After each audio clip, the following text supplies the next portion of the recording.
तो अ, बातचीत भी मैं कभी कभी करता था, एक आध चिट्ठी मैंने भी लिखी और नंद बाबू मेरी चिट्ठी से प्रसन्न भी हुए। तो नंद बाबू ने एक बार मुझे फोन पर जो कहा वो रहस्य की बात मैं आपको बता दूं। नंद बाबू ने मुझे ये कहा कि हमने तुम्हें दिल्ली भेजा है और इसीलिए भेजा है कि तुम हमारे राजदूत हो।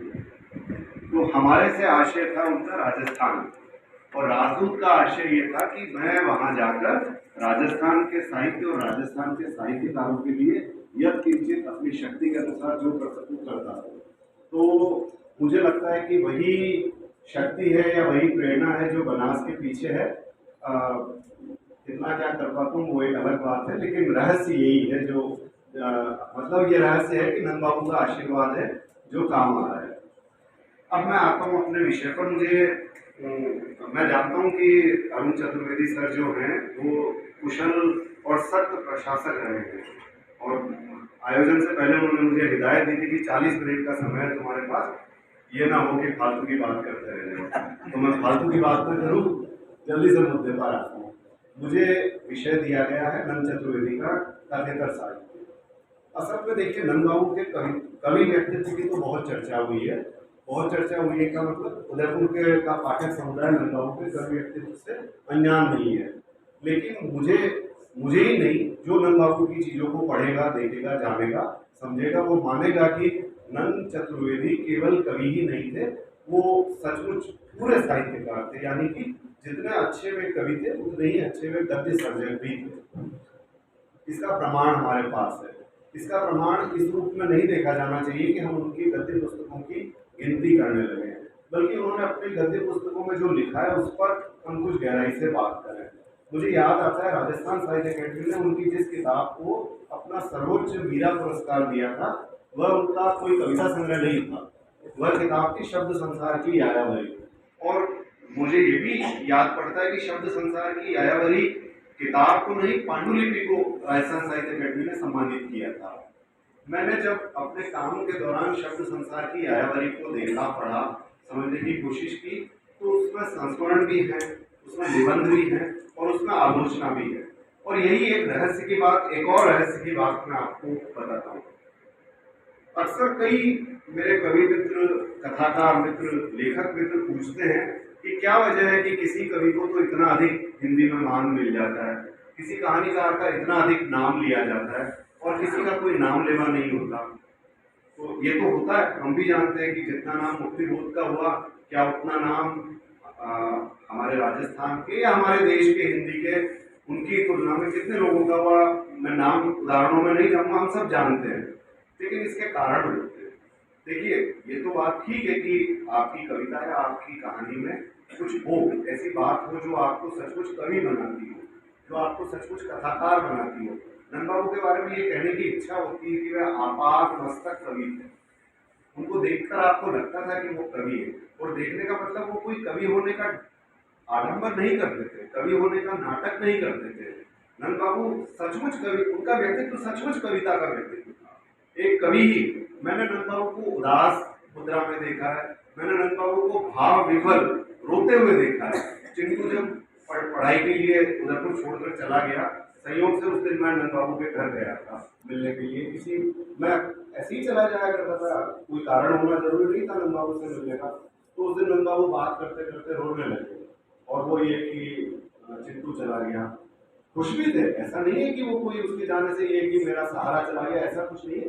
लेकिन जो एक बिछो अपने अपनी दूसरी पीढ़ी की संतान से जो बिछो या जो भी, तो मैं ये कहना चाहता हूँ, मैंने वो दृश्य भी मुझे याद आता है जब एक कोई ऑस्ट्रेलिया या अमेरिका की एक कोई अंग्रेजी की एक विदुषी महिला आई थी, जिन्होंने नंद बाबू की कुछ कविताओं का ट्रांसलेशन किया था और एक कोई टिप्पणी भी लिखी थी नंद बाबू के काव्य व्यक्तित्व पर। तो उसने जिस भाषा में नंद बाबू के पूरे लिटरेचर को समझने की कोशिश की थी, नंद बाबू देर तक मुझसे उस पर बात करते रहे। और उन्होंने मुझे कहा कि देखो, ये हमारे अपने बगीचे में जो आंवले का पेड़ है, इस आंवले की पत्तियां बात के लिए सहायक हो सकती थी, ये मैं नहीं पूछा। तो मैं कहना ये चाहता हूँ कि हाँ, मैं जब दिल्ली में लोगों से बात करता हूँ, जब मैं दिल्ली गया तो मेरी पहली इच्छा ये हुई कि मैं नंद बाबू को बुलाऊं और मेरे कॉलेज में उनका एक भाषण करूँ। मैंने उनको लिखा भी। नंद बाबू ने मुझे फोन किया और कहा कि पल्लव में तो बात सब ठीक है, लेकिन अब आयु रह गई, लेकिन ट्राई करूँ तो अगर कभी होगा तो तब भी। लेकिन मैं सच कहता हूँ, कवि होना और कवि व्यक्तित्व ये बहुत बड़ी बात है। मैंने बहुत सारे कवि देखे हैं, कृपया मेरी बात को अहंकार के रूप में न लें। मैंने सचमुच बहुत सारे कवि देखे। मैंने चंद्रकांत देवताले को नजदीक से देखा, मैंने ऋतुराज जी को नजदीक से देखा, मैंने विजेंद्र जी को देखा, मैंने दिल्ली के बहुत सारे अच्छे अच्छे कवियों को एकदम नजदीक से देखा है। मतलब ये कि नजदीक से देखने का मतलब ये कि मैंने लगभग उस तरह देखा है जिस तरह से मैं नंद बाबू को देखा था। और मैं ये कहता हूँ कि कवि होने जैसी बात जो नंद बाबू की थी वो दुर्लभ बात। तो खैर, अब बात ये कि उस वो ऐसा कवि, तो मैं रहस्य की बात ये कर रहा था कि कोई कवि बड़ा कैसे हो जाता है।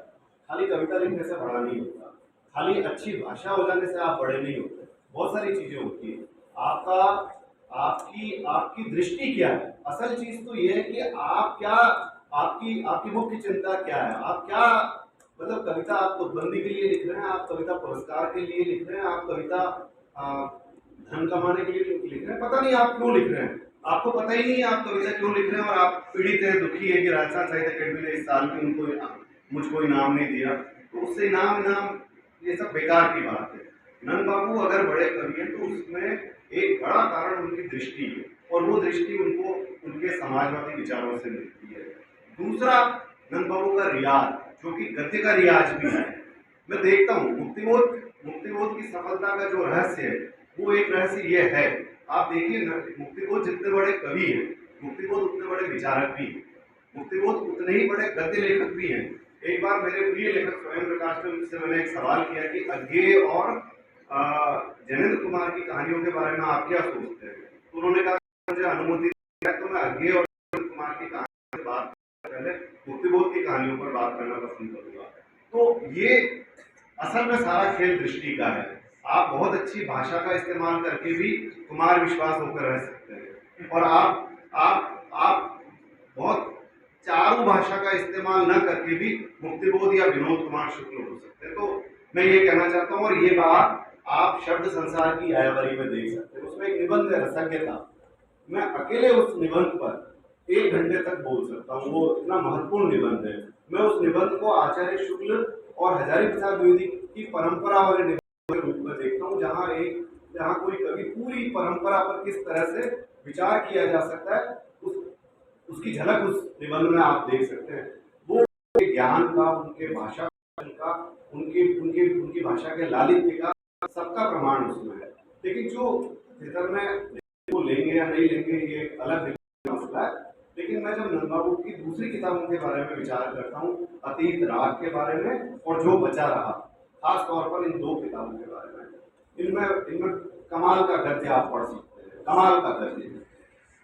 जब वो अतीत राग जब छप के आई, संयोग से उन दिनों में मैं उदयपुर में था, और अतीत राग के जो आखिरी 3 संस्मरण हैं उनको लोगों ने बहुत पसंद किया था। 3 नहीं बल्कि 5।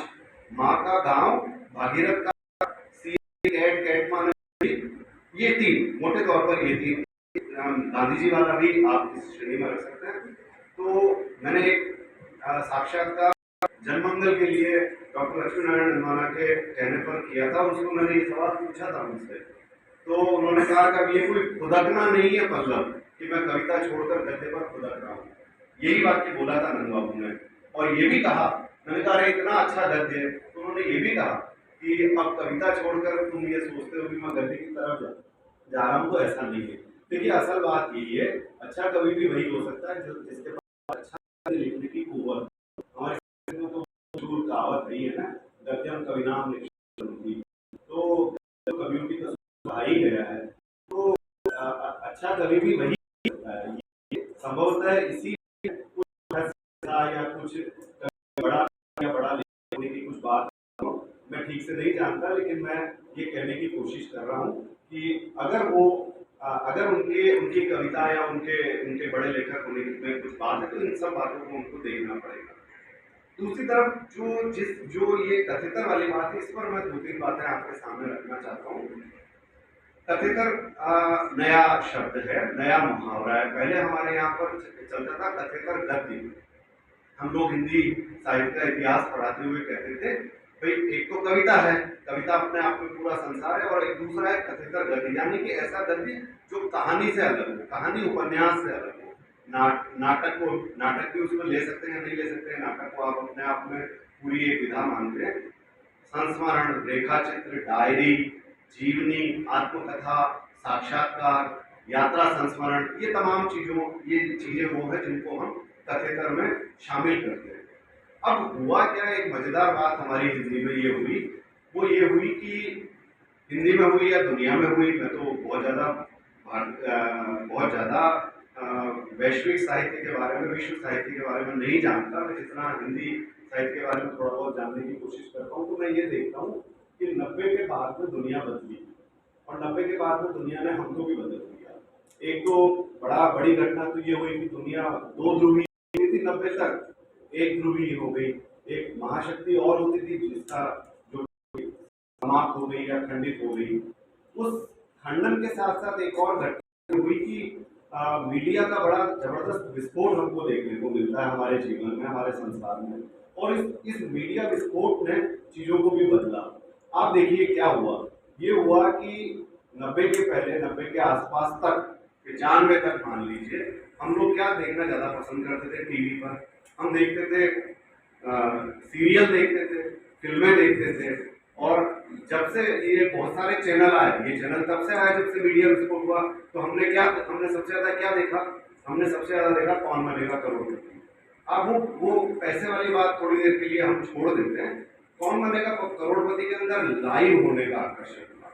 लाइव का मतलब ये कि हमको लगता ये अमिताभ बच्चन ही है, और ये जो बोल रहे हैं वो अमिताभ बच्चन ही बोल रहा है, जय या वीरू नहीं बोल रहे हैं, कोई पात्र नहीं है, ये सचमुच का है। आपने देखा होगा ना कि आप हमारे सबके जीवन में एक होता है, नाटक मत कर यार, सीधी सीधी बात है, कहानी मत सुना। तो ये मतलब ये कि कहानी और नाटक में कुछ है जो यथार्थ के कब्जे से छूट रहा है। और यानी कि ये दूसरी चीजें हैं। आप कौन बनेगा करोड़पति को कहानी और उपन्यास की तुलना में कथेतर की तरफ डाल सकते हैं, क्योंकि वो लाइव है, वहां बनावट नहीं है, सीधी बात है बनावट भी है, लेकिन तब भी वैसी बनावट नहीं है कहानी उपन्यास जैसी। तो वो आपको वो ज्यादा रोचक लगता है, अपील करता है। और मित्रों, इसी के साथ में आप देखिए हिंदी में जो किताबें 95 से 2000 तक सबसे ज्यादा लोकप्रिय होती है, वो कौन सी किताबें हैं? वो किताब है दूधना सिंह की लौट आओ धार, वो किताब है रविंद्र कालिया की गाली छूटी शराब, वो किताब है काशीनाथ सिंह की काशी का अस्सी। उसको आप उपन्यास मानेंगे कि गल्प मानेंगे या गद्य मानेंगे, जो भी मानेंगे, डिबेट करते रहिए। मतलब एक तो ये हुआ कि विधाओं की अंतरक्रिया बढ़ी। नंदबाबू की ये जो CAT कैट माने बिल्ली, और जिसका मैंने अभी जिक्र किया, वो उसको एक अच्छी कहानी के रूप में भी पढ़ा जा सकता है, लेकिन वो